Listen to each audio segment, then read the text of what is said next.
অনেক চেষ্টা করেছেন, কিন্তু তিনি জানেন এটা সম্ভব নয়। চোখের জল আটকানো অসম্ভব। বারবার একটা কথা বলে এসেছেন, আজ তিনি যা কিছু সবটাই ফুটবলের জন্য। নীল জার্সিতে পুরো দেশের প্রত্যাশার ভার বয়েছেন।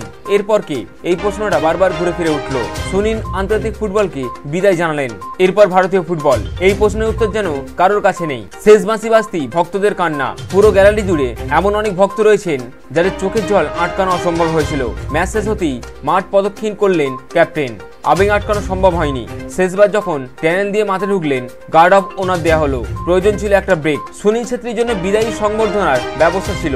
ড্রেসিং রুম থেকে অন্য সুনীল বেরোলেন। ততক্ষণে কিছুটা হয়তো নিজেকে বুঝতে পেরেছেন আন্তর্জাতিক ফুটবলে তিনি প্রাক্তন। পশ্চিমবঙ্গ সরকারের পক্ষ থেকে স্মারক তুলে দেন ক্রীড়ামন্ত্রী অরূপ বিশ্বাস। রাজ্য সরকারের তরফ থেকে মমতা বন্দ্যোপাধ্যায়ের ডিজাইন করা সোনার চেন উপহার দেন সুনীল ছেত্রীকে। 19 বছর দেশের হয়ে ফুটবল খেলেছেন। 19টা গিনির কাজের সোনার চেন, সেই গিনির ডিজাইন করেছেন মুখ্যমন্ত্রী মমতা বন্দ্যোপাধ্যায়।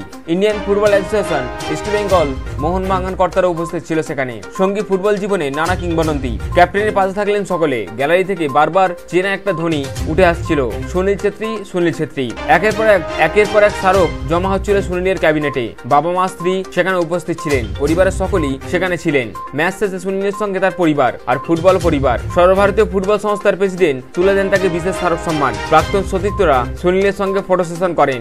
এরপর সময় সুনীলের বলার। অনেক কষ্ট শুরু করলেন। যারা যত 19 বছর ধরে আমাকে একটা মুহূর্তের জন্য সামনে থেকে কিংবা ভিডিওতে দেখতে দেখেছেন, অটোগ্রাফ নিয়েছেন, ভরসা করেছেন, প্রত্যেককে ধন্যবাদ। মন থেকে একটা কথা বলতে চাই, সকলে ভালো থাকবেন। প্রত্যেককে অসংখ্য ধন্যবাদ। তো ফ্রেন্ডস, এই ছিল মূলত সুনীল ছেত্রীর ভারতীয় ফুটবল জগৎ থেকে বিদায়। আপনি সুনীল ছেত্রীকে কতটা পছন্দ করে থাকেন এবং সুনীল ছেত্রী অবসর নেওয়াটাকে আপনি কিভাবে দেখছেন সেটা আমাদের কমেন্ট বক্সে অবশ্যই লিখে জানাবেন। তার সাথে যদি আপনি সুনীল ছেত্রী বা ভারতীয় ফুটবলকে সাপোর্ট করে থাকেন, তাহলে আই লাভ সুনীল ছেত্রী বা আই লাভ ইন্ডিয়া লিখে জানাবেন। সাথে সাথে ভিডিওটা একটি লাইক এবং বেশি বেশি করে শেয়ার করে সকলের কাছে পৌঁছে দেবেন। Thank you friend, thank you for watching.